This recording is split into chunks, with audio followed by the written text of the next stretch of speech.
to Bitcoin Podcast.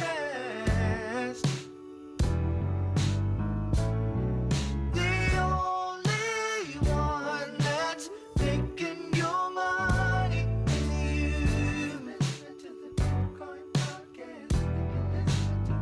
So hold on and listen to the Bitcoin Podcast.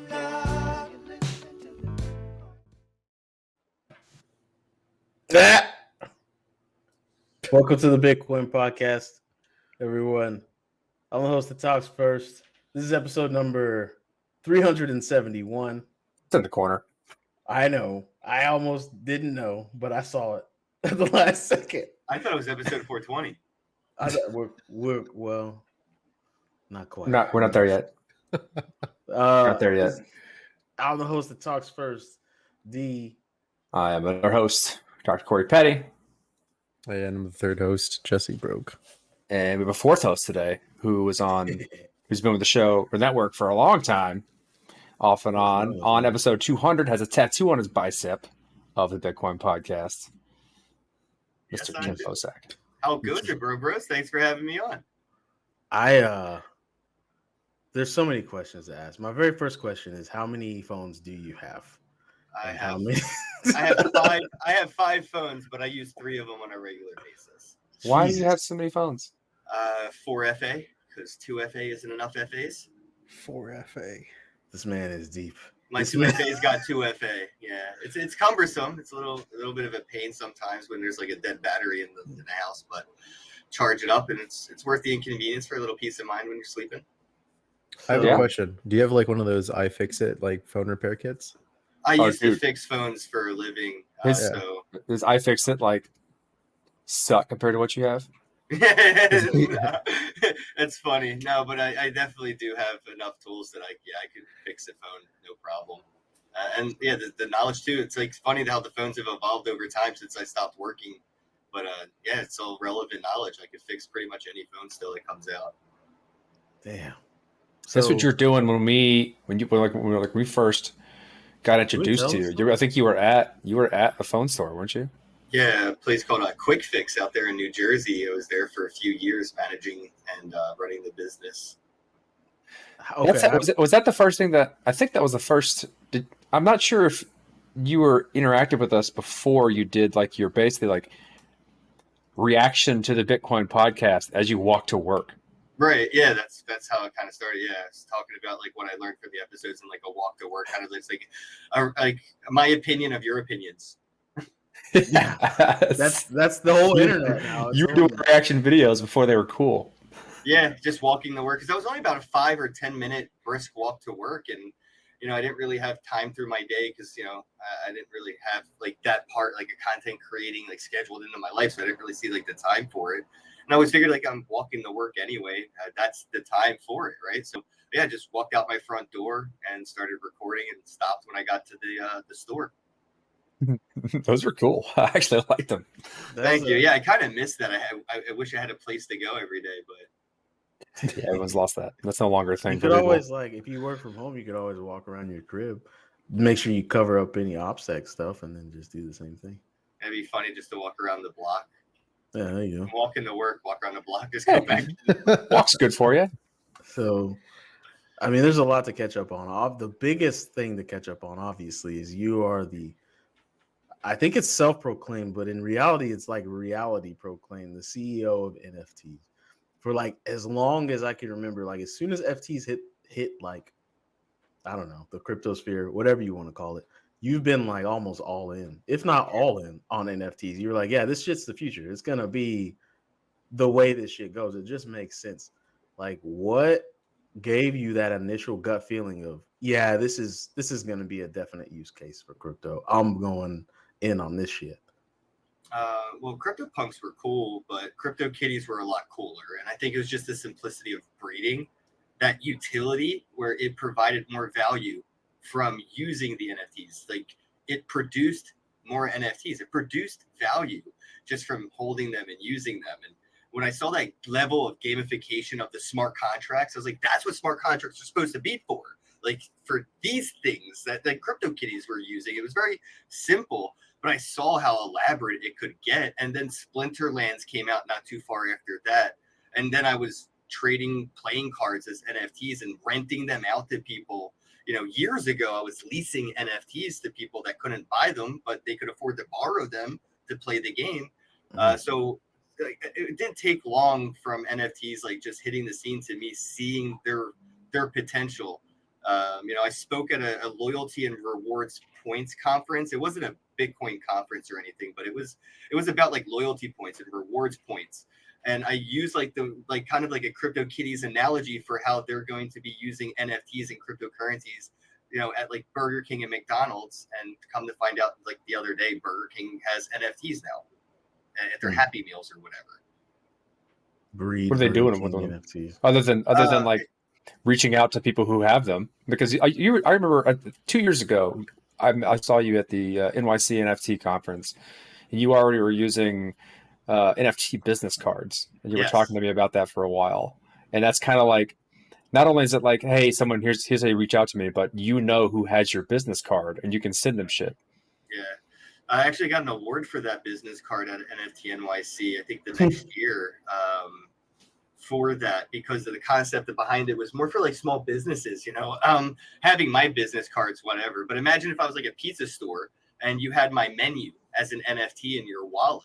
I could know who my customers are and reach them just like knowing your address when you get a pizza delivered. You know, I could send you coupons to come to the store and engage with my customers in that level, see if they've been interactive with the business and reward them likewise. And maybe they move out of state and that my business isn't there. Now they could see the secondary market and maybe, you know, give up whatever membership NFTs or whatever there could be. So yeah, I think that business card thing was really cool when I told them all, like, after I gave everybody at NFT NYC my business card, I kind of told them, like, on stage when I was talking about it, like, I know how much money you all have because you all used your MetaMask wallet to take my business card. So poor OPSEC on your part, but, you know, life lessons learned. Maybe have a secondary wallet that you're giving addresses to people to, because I know who in the audience is a millionaire and who isn't, just because you accepted my business card. That's a deep part about how people are naive towards how they're supposed to be using this stuff. That needs to be like lessons learned, and I think it's gonna. I don't know if it's ever gonna be at a level where people really understand that. I mean, I hope it is, because as we give them more responsibility and people take advantage of it, because they immediately will, then they'll have to figure out a way to not get taken advantage of. Like, whereas like the internet and people still use the same email and password for Facebook and Wells Fargo. They don't have much of a choice. I mean, it wasn't until recently, until like people started telling people not to do that, or like businesses don't set up their services in such a way that that's the obvious way to do it. And that's the problem, is that it takes the business to not set it up to make that the easiest way to do it in the first place, for other people to not just sign up and do that, right? And because it's within the business's best interest for the most part to do that, because they want that information, then they're probably not going to do it. Right. It's not a bug, it's a feature. I mean, there's a lot to unravel with NFTs. I think there's still. Do you think NFTs are just gonna always be consumed by like games, gamification? That Lazy Lion shirt you got on, is that Lazy Lions? That is my Lazy Lion. How much did that NFT cost you? About 10 grand. Jesus, NFTs are so expensive on Ether. Well, you got a free T-shirt though. No, well, I had to buy the T-shirt. I'm joking. I wish I got a Lazy Lion NFT and all I got was this stupid T-shirt. Do you think that there'll be more purposes? Like, I know there's a lot. Yeah, I mean, the way Gary Vee's utilizing his NFTs is just like a small wave of what's to come. What's he doing? He's providing utility to his NFTs through himself as a business himself. Where if you want, you know, a consultation with Gary Vee, you should probably get one of his NFTs if you want some of his time. You want to go to one of his conferences or events or one of those seminars, you're going to need one of those NFTs to get in. And I think that level of utility isn't only just valuable for the NFT and himself, but for the initial investors or end users of that NFT's utility. Now the only way to get into that event with Gary Vee is to get one of those VFriend NFTs. And the only way to get them, since he don't own them anymore, he sold them all, is from the people that bought them from him. Now they get to set the value, they get to set the floor, and they potentially get the profit from that value that he's providing through the utility. So he's making his community more money than his community made him. And that is the sustainable secular nature that NFTs provide to businesses. So he's just showing what an individual can do. Imagine at a corporate or institutional level what can be done, making your customers more money than your customers are making you, giving them a way to make more money, to come back and make money and give you money. Assuming your content doesn't suck. Assuming, Right. So assuming you don't get hashtag canceled. Yeah. If you get canceled, then the floor drops. So that's the only thing. You can't. Oh, there's always going to be risk associated with these things, right? If there's a market that's dependent upon some type of quality content and people making it, then there's always going to be a way that that content goes away. I love bad content though. I was just watching Taxi with Jimmy Fallon and Queen Latifah just for like the cringe of it. I was like, and somebody asked me, why am I watching Taxi? I was like, I love bad movies. You're talking about, it's a classic, Ken. Yeah, wait, It's I like such a that bad movie. movie, bro. What are you talking Is that about? the one- It's a bad movie, but it's so That good to showcased watch. all of Queen Latifah's. That movie makes me feel like I could be a movie star. It gives me all the confidence in the world to hop on a stage at any point in time. Like, yeah, I can do this. See how powerful that movie is? It's movie. Yeah, exactly. That's how bad it is. It makes me feel like I could be good at it.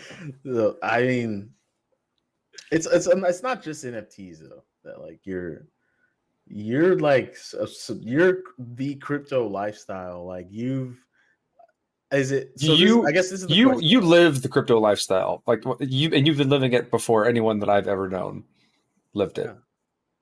Yeah, I went That's all fair. in. You went hard in the paint.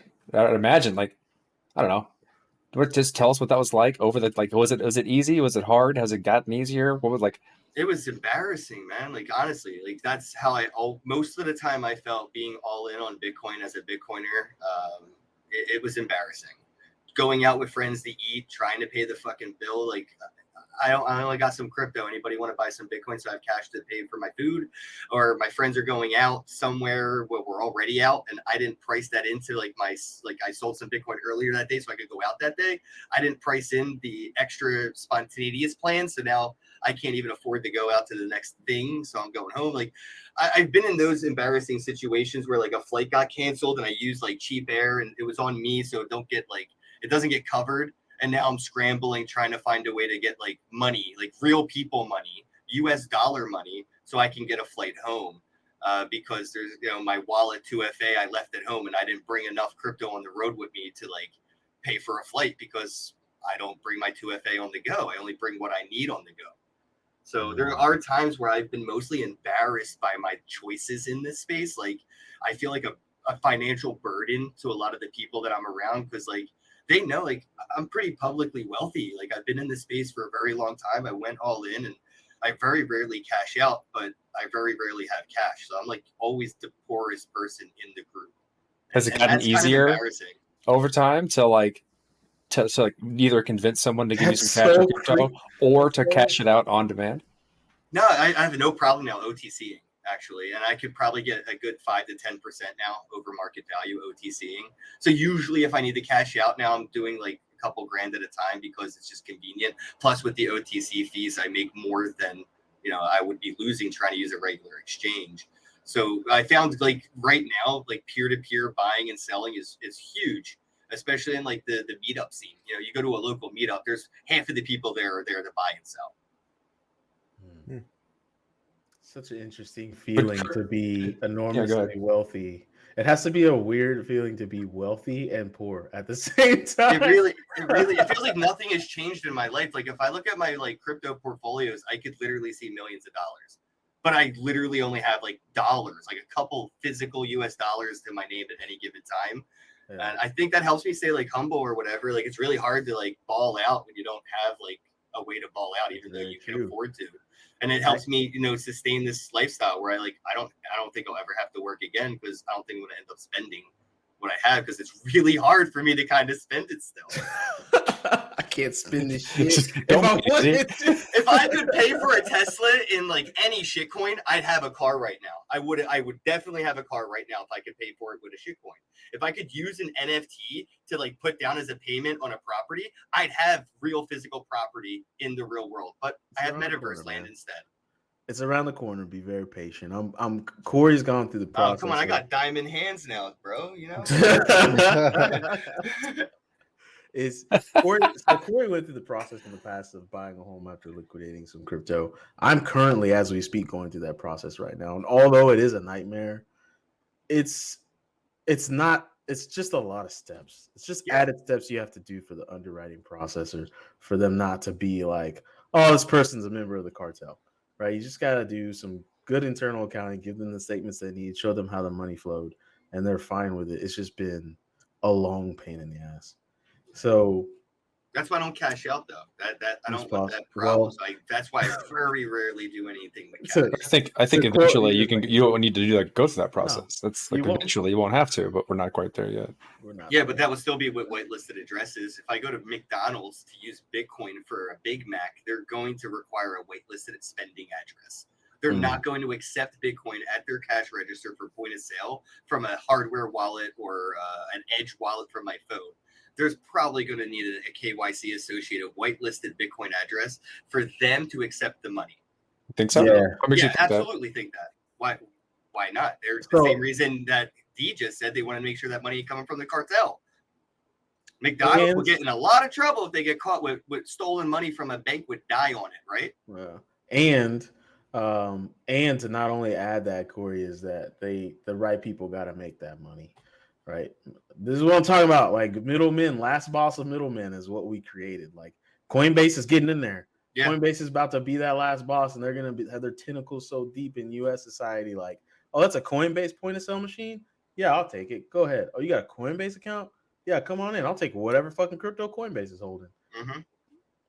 I mean, that's where it's going. Like, there's going to be the option, but that's what I think is awesome having you on, Ken, is like, there's got to be a gray area between the way that you've been forced to live because you went all in crypto and you have to have 5 phones and 4-factor authentication, and my family members that want to have that money and use that money, but don't want to have to take those extensive, what's the word I'm looking for? Precautions, I guess is the word I'm looking for. Well, then you have to scapegoat it, right? You have to rent out that responsibility to Coinbase. And when something goes wrong, you have somebody else to yell at but the person in the mirror. Otherwise, you have to do all these steps because something will eventually go wrong. Either you will be randomly targeted or intentionally targeted. There's a wide net that gets cast across the world from bad people, and good people get caught up in it. So, either you take the time to be due diligent enough to be responsible enough to sleep, safely with your crypto tied up, or you pass that on to somebody like Coinbase and hope if they get hacked, when they get hacked, I should say, that's like the next Mount Gox waiting.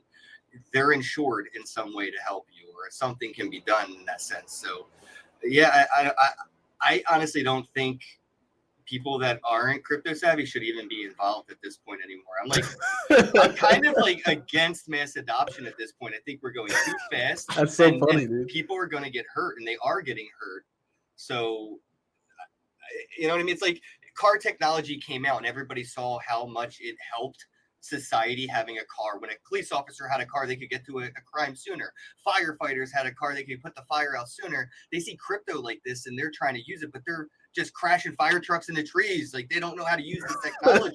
Just because it's good for the people that understand how to use it, they see that and they get that FOMO. And I think we need to slow down mom and grandma on Bitcoin immediately, stop focusing on them, and we need to take all our time and attention and look at the kids. We need every child using crypto. Forget about grandma and grandpa.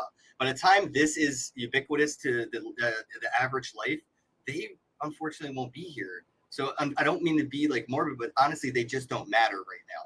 Grandma doesn't matter in crypto. My mom doesn't matter to Bitcoin. But my niece, my nephew, and their kids, they are what matters. So I think we need to start focusing on the youth because they're already used to this. They use V-Bucks on Fortnite. My mom still can't figure out how to use Farmville, and she's been playing it for 10 years. You cutting teeth, bro. I'm gonna just have to tell my mom and dad to walk out into the desert tonight.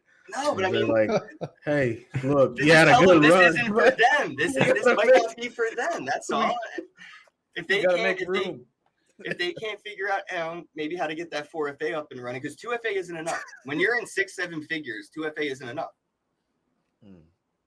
Well, what do you recommend then? Because like you have, it depends, right? For one, you shouldn't be having, in my opinion, you shouldn't have all of your cash in a single place. Like it's the same way you manage your money in real life. You don't put it all in one place, and then and you have a wallet that's for walking around money. You have your life savings. You have money tied up in various investments. Sorry, and each of those things have their own security measures. And the average person, it's loses all their car digital. Keys. Come on, like the average person loses their car keys on a regular basis. You know how many people are going to lose but wallet keys if they diversify that? You could do like something that has like you can have like a really severe level of security on a single thing that's backed up and keeps you from like you need to lose a lot of things for it to work. Now, granted, those aren't as ubiquitous as they can be, and those are probably like the seat belts and braking systems we need in order for it to become mass adoption is to have really easy like real multi-factor self-custody and then have walking around money. They're walking around money. Everybody has walking around money. I don't know anybody walking around anymore. Aren't we all just sitting here like kicking our chairs from the computer room to the kitchen? Walking around. We're going over to the different places of the metaverse and that's true, actually. And Discords. Yeah, I just got that VR Oculus headset to walk around in the metaverse, and it is very interesting. I like it.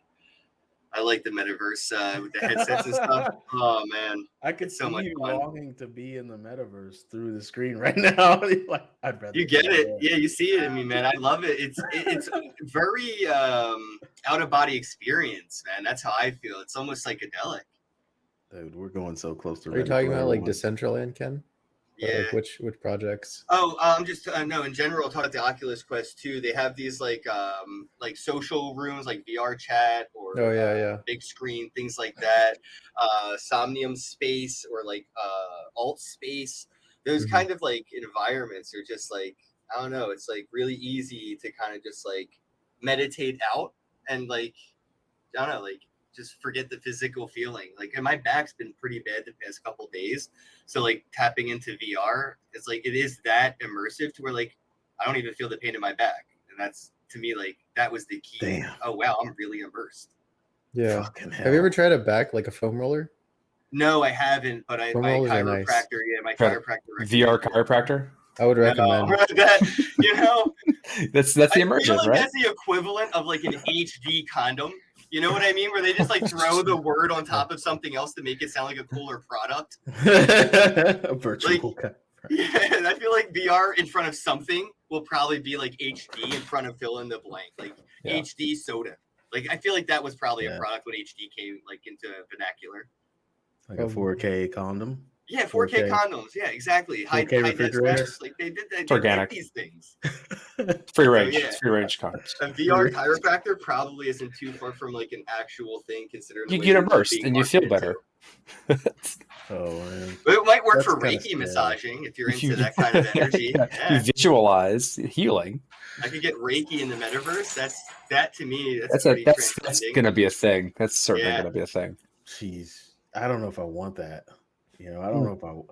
What do you want like, NFTs to be for, guys? Because that's what I'm curious about. Like I've been all day, every day, for years or more thinking about NFTs.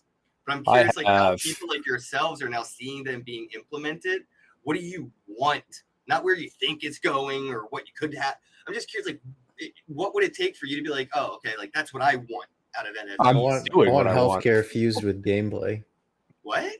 Healthcare fused with gameplay. So like the more fit I get, it tracks it in the NFT, and I get to use that in the metaverse. Yes, that's what I want to work on. You got to talk to my manager. What's his name? Her name, you sexist, is Anna. No, everybody my says God. that. What's his name? I get that all the time when I say my manager. But her name's Annalise, and she actually said something very similar to me before about a fitness concept around rewarding people for working out, kind of a thing. So what That's you're saying, what- Jess, yeah. is like you're not alone there, bro. by getting faster in real life, my character gets faster in the game. That would be a fun way, because That I would would be want cool. to prove that. I need some kind of proof system now, so I know you're not just tying your phone to a cheetah, so your character can run really fast in a video game. Yeah. So I think that's the main one of the main problems, because like you can open up like Android Studio or whatever, and then pop open like a virtual phone, and then open Yeah, the app, and blockchain's then incentivizing the best Yeah. era for anti-cheat ever. Like the monetary value for anti-cheat has never been bigger. Yeah, Call of Duty has a problem with cheaters. On the flip side of that, but now there's potential privacy and security concerns of getting access to so much things. If you need to prove that's in order for a lot of this stuff to work in the real life without just exacerbating the already privacy issues we currently have, you're going to have way better zero knowledge proofs that are applicable to these things. Yeah. So I can prove something without exposing the data. Mhm. And then it makes it way more difficult to cheat. But that's going to take a while, I think, until those things are done. In the meantime, I want like access control. Like if you own this thing, you get access to this thing. And in order to get access to this room somewhere, they're already doing that in a lot of ways with Decentraland stuff and Metaverse, but like, and Discord is trying to do a bunch of stuff too. And that's going to be the mainstay of what our company's status is doing, is basically a Web3 native Discord. And I think it allows people who've already explored and played with all the shit to actually end up doing something, and then build communities around them, and do those things that you were saying earlier. What I think is one of the coolest things about this stuff that's more sustainable for like value creation is enabling your community to make money off the community itself, and not just like consume it, but participate and grow it without having to wait for somebody else to do it. Yeah, that's what inspired me with the whole Bros memberships thing, and the brobros420.com and the Ken token was a way to basically like take What are the those things? energy. Tell people what those things are. So the Bros 420 is a memberships, an NFT membership opportunity. It's only 420 memberships, but I was going to do more, and we were even going to do less, and we just decided on that number because obviously it's 420. My community, it resonates, but it's basically so we could focus on those members and like spend time and effort on those people in the community specifically that may need it, whether they're launching an NFT project or they're NFT collector or content creator, whatever the case may be. Like if you're in the community doing a role, it's something that we wanted to be able to monetize and reward people for. So through these memberships, we created the Ken token as well. Right now we're selling it in pre-sale for the liquidity, but we're going to be using that token to reward people in the community for helping people in the community. And you're going to need this token to get into the community. So in my small little community, in my little world, it's a cyclical social token that's used to try and help people and reward people for helping people. And instead of like sponsors that send me emails, and I'm sure you know how this is, get emails all the time about how much to sponsor this or how much to plug and promote this or mention this or how much to retweet me or all that. Well, you know how much it's going to be now? Ken token. That's how much. You're going to have to go to the market. You're going to have to buy some Ken from my community. You're going to have to join my community, and then I'll promote your shit on my podcast or I'll retweet you. But you're not giving me the money anymore. All that money, I had to figure out how to get like the value that I have, because I'm only worth whatever I'm worth because of the people that put me on that soapbox, and I stand on that soapbox under them. Like their effort made me valuable.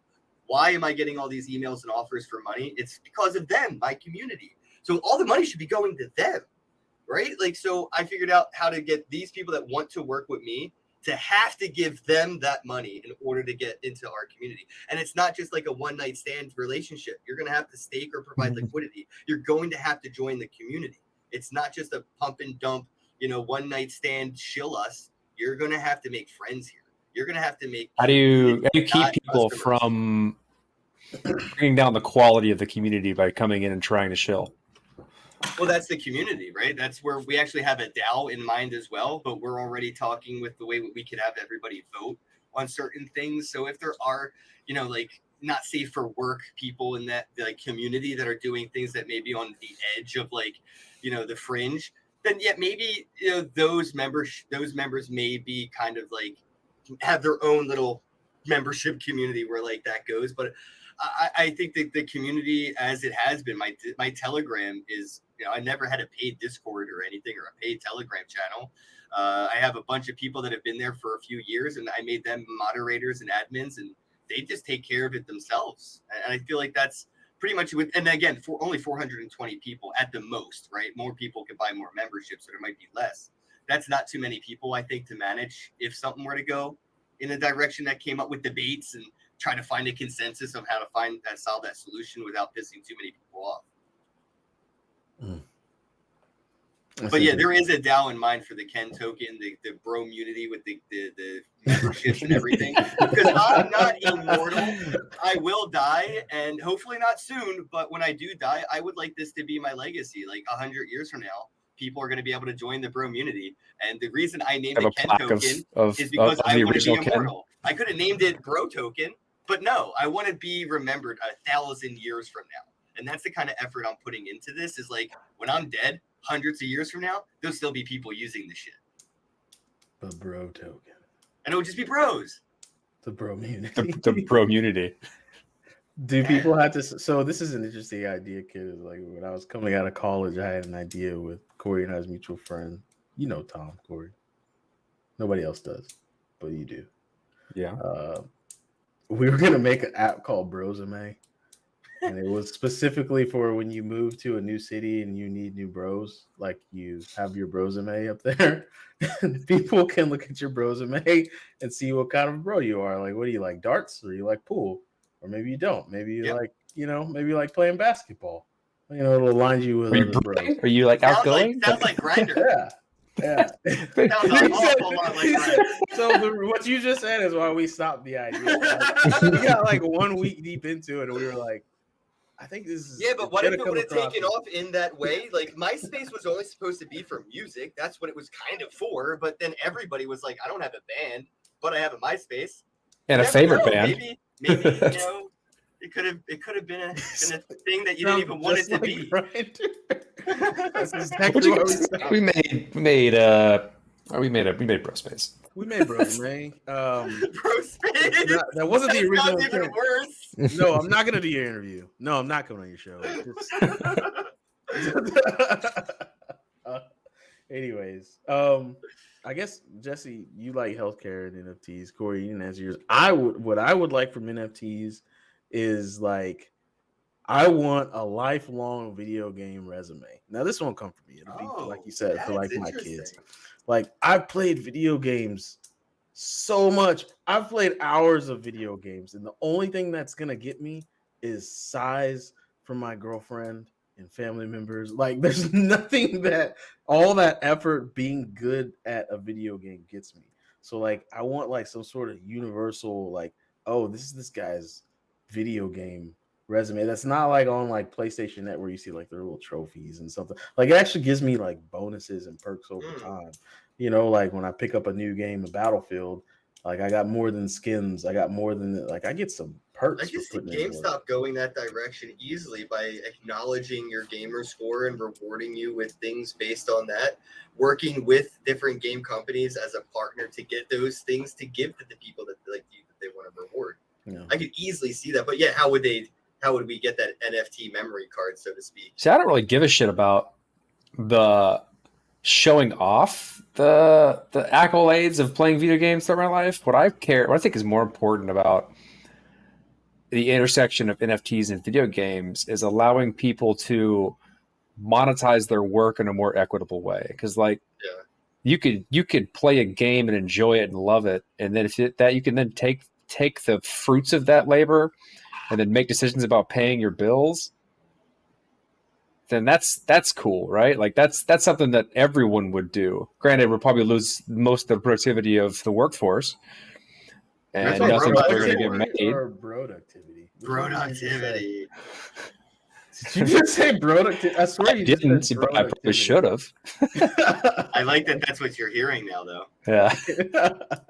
Anyway. That's more cool to me is to be able to like enjoy the work you put into your hobby and be able to extract that value and pay your bills with it, or build reputation, like more legitimate reputation based on the work you put into that, Right. and maybe transpose it into a different game. So like the intersection of the work you put into one game and how it interoperates with either a different game, a different like virtual thing, or the real world, and allows you to live your life either like, I have this vision of crypto enabling people to live their life the way they want to, getting better at the things they care about, and then extracting that value to like just do the shit they have to do, like pay the bills.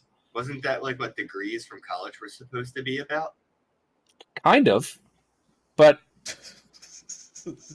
they're a little taken advantage of at this point. Like, so here's what Yeah, I well, push back on the that. I get enough- college enough of degree those. printer go burr. This Yeah. is where I push back on that, is that I don't think you can have a great, effective, and lovely society if everybody gets to just do what they want to do all the they time. should be able to explore things they're interested in the gap of I'm going to go pursue my passion and get better at I it get over that. time. There's- But at the Shouldn't be deficit as of who? large as it The is. Shouldn't be as taxpayer difficult who as it has is. to pay the unemployment while they're out there looking for their dreams.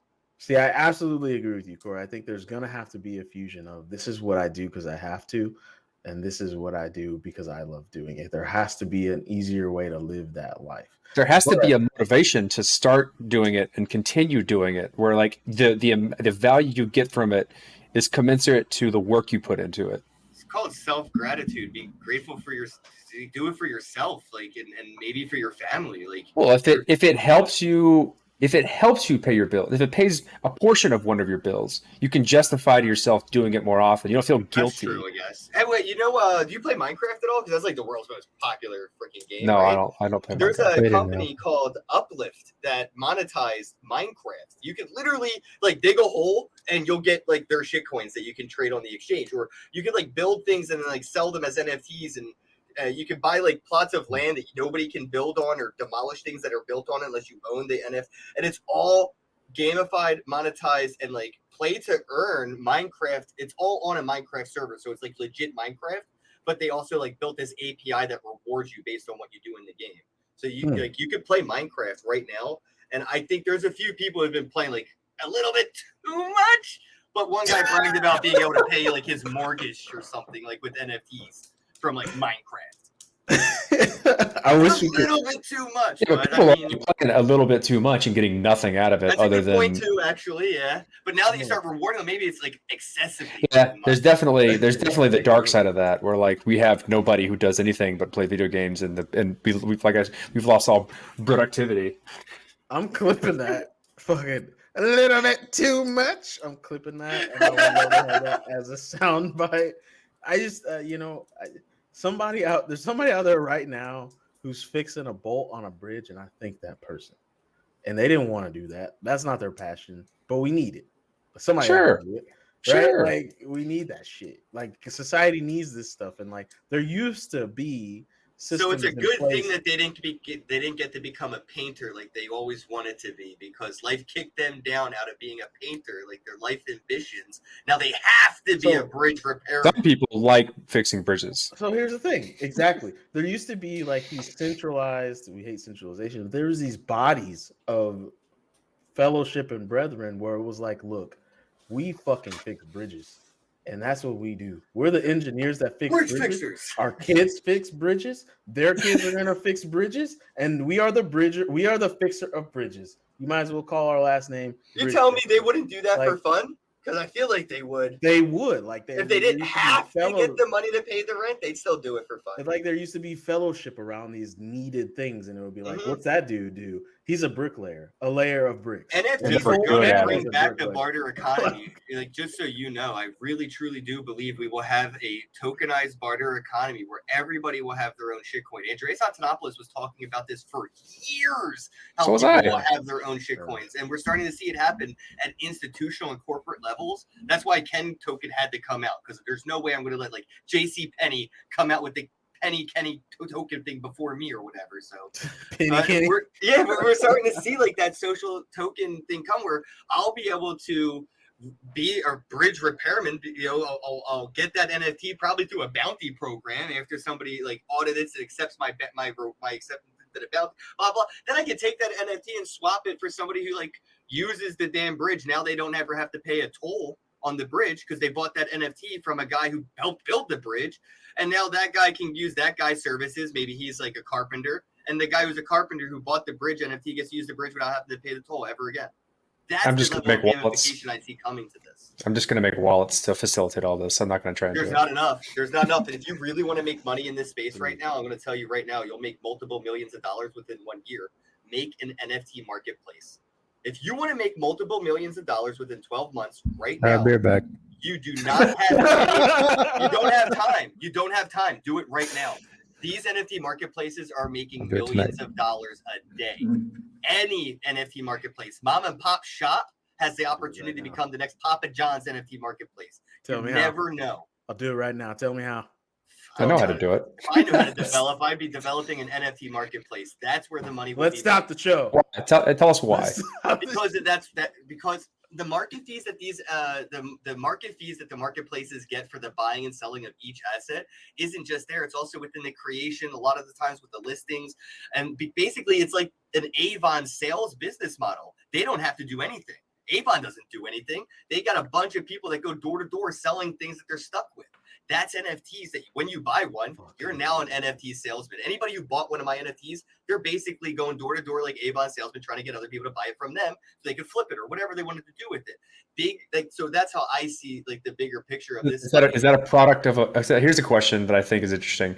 Is that a product of the current hype bubble, and will it continue after what we would consider the hype cycle of NFTs bursting? Because it's going to stick around. We all know that, right? NFTs aren't going anywhere, but there will be a similar hype bubble of NFTs that we saw from It ICO. sounds like that to me when I hear that, it sounds like a hype bubble of a technology is similar to gift cards. Oh, Toys R Us is using gift cards. Everyone's using gift cards. The mom and pop shops are finally using gift cards. Sounds like gift card technology is being overused and abused and might be in a bubble. I don't see NFTs like shitcoins. They're not. The attention to them and people's frothiness to buy them and flip them is only sustainable if people keep buying them and flipping them, right? Like if it becomes difficult to get any random NFT and flip it for an exorbitant amount of money, then it's not going to be nearly as profitable That's why you got to to look make for utility. these What does 10K that NFT projects, do? right?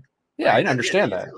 So like that's why I say access control, right? You can build communities around ownership, and Status will have a marketplace because we'll allow people to make NFTs. If you have an NFT but- and there's nobody buying them and selling them, and you can't find a way to sell that That floor NFT you're drops. stuck with, yeah, exactly. Well, you build a reason to bring the floor to hell up, and you're not the only person with that incentive. There's thousands or hundreds of people within that collection that are stuck now, bag holding. What are they going to do? They're going to find a way to build value for that collection. Give value to it. The same way That's a good way to put CryptoPunks did over time. They bought billboards on buses. They bought billboards on highways. They lobbied their millionaire friends into getting one. That's what it's going to take for these. And every level of these will have that Avon door-to-door salesman incentive. You're going to have to get in. It sounds like a pyramid scheme, but that is life. That is. Well, that's a community trying to do something. It's like we can't do it anymore. Figure out a way to do it.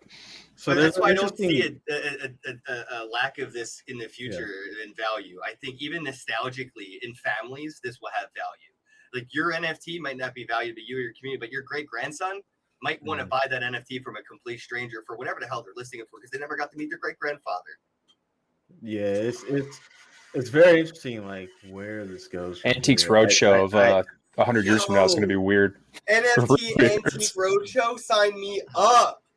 Oh, I found this hardware wallet in my great grandma's treasure chest. What's on here? And plugs it in. It's got a bunch of crypto punks and stuff. I can see it now. If anybody remembers the damn pin, that's the key. Oh, you know it's grandma's. Either it's grandma's address or the last 4 of her phone number because grandma ain't remembering anymore. Birthdays. Definitely a birthday. Hey, real quick, Grandma, before you walk off in the desert, let me get that pin from your hardware wallet so I can get in that bad boy. I can't wait to leave a national treasure like Riddle for my kids and grandkids. My kid is getting a Dan Brown's Codex for sure. He's gonna have to go through some trials Wow. before he gets his presents. I'm not giving anybody any of my money when I die. You're not? You're No, just gonna let it Bitcoin go is, into the Bitcoin is the first man-made anything that you can take with you to the afterlife. Like pharaohs spent hundreds of years and millions of lives building pyramids to try to take their belongings with them to the afterlife. This technology is the first piece of technology that man has ever made that gives you the ability to take what you have gathered in your lifetime in wealth with you to the afterlife. I mean, but like you talking about like taking Maybe consciousness quantum from it? computing will say something about that, but we'll see. Maybe, but also, I and this is me going really deep into this, but philosophically, like this is how I truly feel about the technology.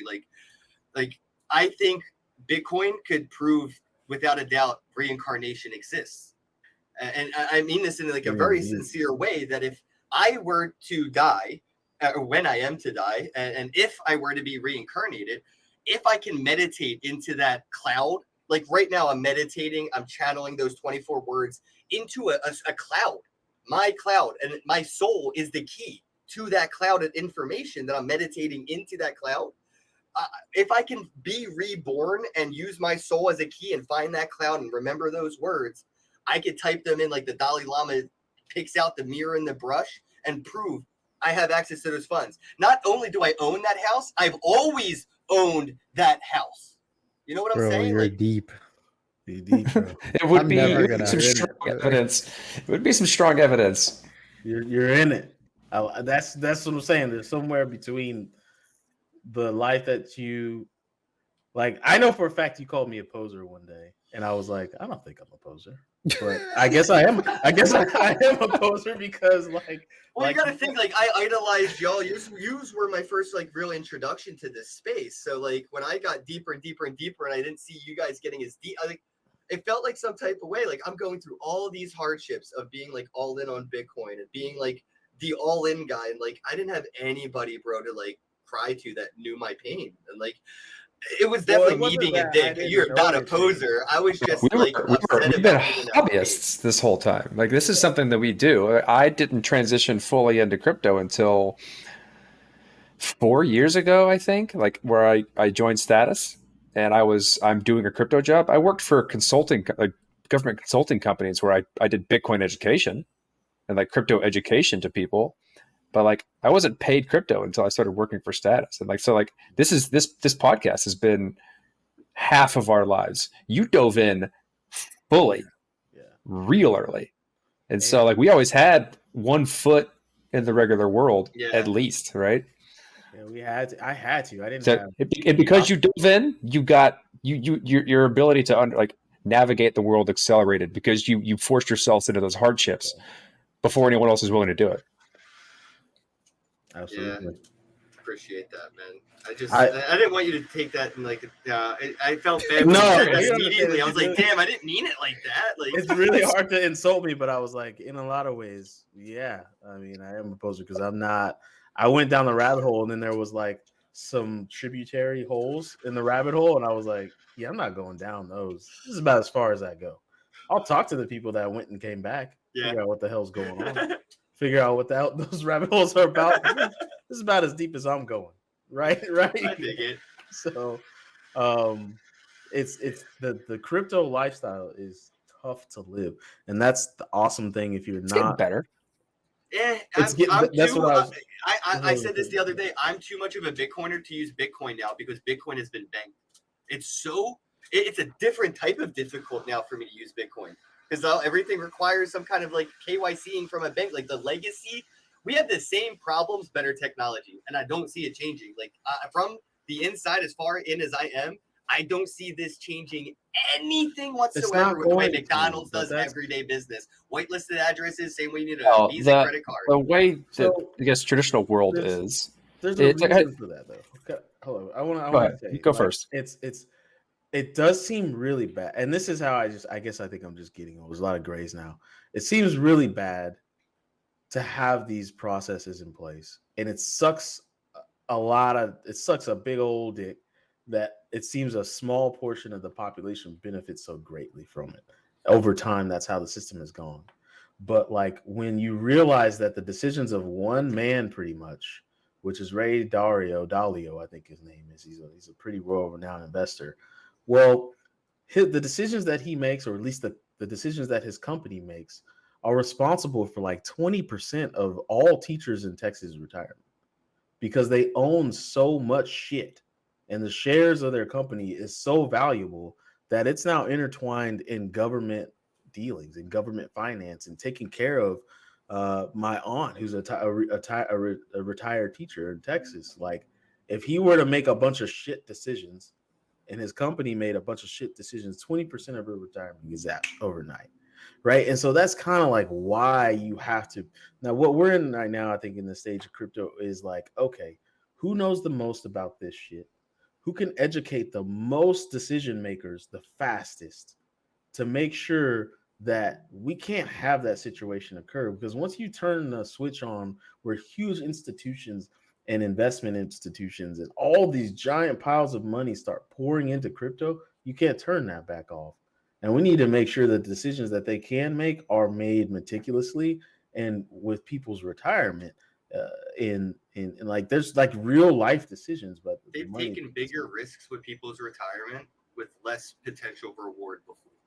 I know, But they and that's, I distribute think, the risk differently, right? So like the risk that it impacts like a 401k for a teacher is minimal compared to like somebody who goes balls deep into crypto. Like your portfolio swings wildly. those don't even compare.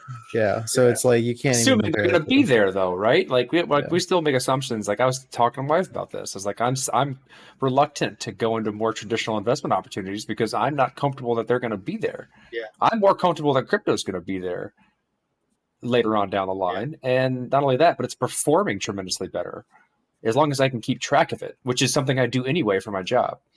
It's like what I think. This is like we interviewed a guy, Carl Schrader.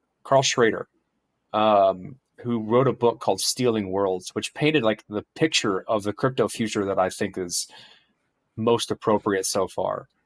And it's like the traditional world isn't going to change. It's too embedded. It's too big. There's too many people. We got to wait for our parents and grandparents to die, basically. And so like you said, the kids and their kids, they're going to be the ones that like are comfortable in this world that we think about now. And until then, it's going to be like an additional world to it that people can participate in and opt out. And like their ability to opt out and survive is going to get easier and easier and easier. So they can live in these worlds without caring. Mhm. And eventually those are just going to be the larger worlds that everyone lives in. And the traditional worlds will fade out or start to latch in because they see themselves dying. And like, that's going to take generations, right? Yeah, Like, it took a long time. Burger King isn't going to do it unless they get to the point where they have to. And what you're seeing now is them doing NFTs is them trying to like dip their toe in so they can watch and make sure that they know when they have to. But they're gonna hold on to as much as they can as long as they can make money doing it. But if it means they can make a tremendous amount more money by switching over completely, they're gonna fucking do that. If they can from a regulatory standpoint. Yeah, I would say regulations may make it difficult to make more money, but they could absolutely make more money with this technology. But what I'm saying is that like they're like what you're going to see, I think, especially from the people who I guess kind of carry the original ideals of Bitcoin and crypto, is their ability to live in a world that completely opts out, where like they don't participate in any part of the world that tells them they need to follow a certain set of rules. And they're able to do that because like right now you've been trying it, it's really fucking hard. Yeah. But that's just going to get easier, and Yeah, more it's gonna people are get going to easier. do it, and you're not going to feel so damn lonely because there's so many people doing it, and there's better ways to contact them. Like that's what I think is the next step: is more people like you living this way and being able to have fulfilling lives doing it. And then when they need to dip their toe and cash out and take a bus because the bus doesn't allow them to take crypto, they can do that, and they can do it relatively easily.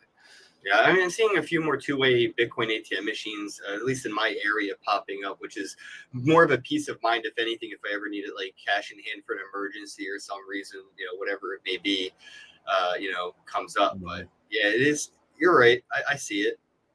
It's definitely a fine line to walk, with the economy, even where we're at, especially today with with the current state of the pandemic and the printing press just going burr. Yeah, I could see that. But I mean, I'm hoping that it gets to the point to where like my nephew can use Bitcoin without having to ever worry about what age he is. Why would that matter? I feel like even if I have an NFT that lets me into a nightclub, the nightclub's still going to ask me for my ID at the door, and there's a good chance they're probably going to start their own little chain eventually we'll also have But that's where ability. chain the analysis ability- is. Yeah, well, eventually, that's why I push the concept of zero knowledge proofs, right? As much as because eventually you're going to be able to prove something about yourself without exposing the actual thing. Like I'll be able to prove that I'm above 18 without telling you how old I am. Like those are the types of I could things that just zero look at knowledge your proofs beard. allow you to do. Yeah, you'd be surprised Right? that this period There's a lot of times where you want to prove something, but you don't want to expose exactly like you want to prove a given thing about yourself, but not expose all the information That's around true. why that is, right? That's And that's where these zero knowledge proof systems help us get able to do that, but they're also not at a state where they're scalable enough to do it, or like privacy preserving enough to do it. And there's also not a lot of people doing them, so it's like it takes a while for that stuff to build up and to be usable enough, because like we're barely getting to the point where people can understand the concept of private keys, and we've been trying to do it since PGP, which was a miserable failure. But like when we get to the point where people can comfortably use private keys and maintain them, and then also understand the value that those things unlock, then I think that we're moving in the right direction, and it takes a while. And I- until then, you're going to be lonely living it. I think we should not have used the phrase key. It's just the That's what word it is. key. That's what it is. I know, It's but secret. it's so. And we say don't make a copy of the key, but there's people make copies of keys all the time. You make copies for keys for reasons. Like I don't make copies of keys and hand them out like candy. That's true, but it does introduce risk every time you do. Yeah, but I understand that risk, and it's natural for me to understand. If I make 1,000 copies of my key from my front door, I now understand that there's 999 more ways for people to get into my house. True enough. You right.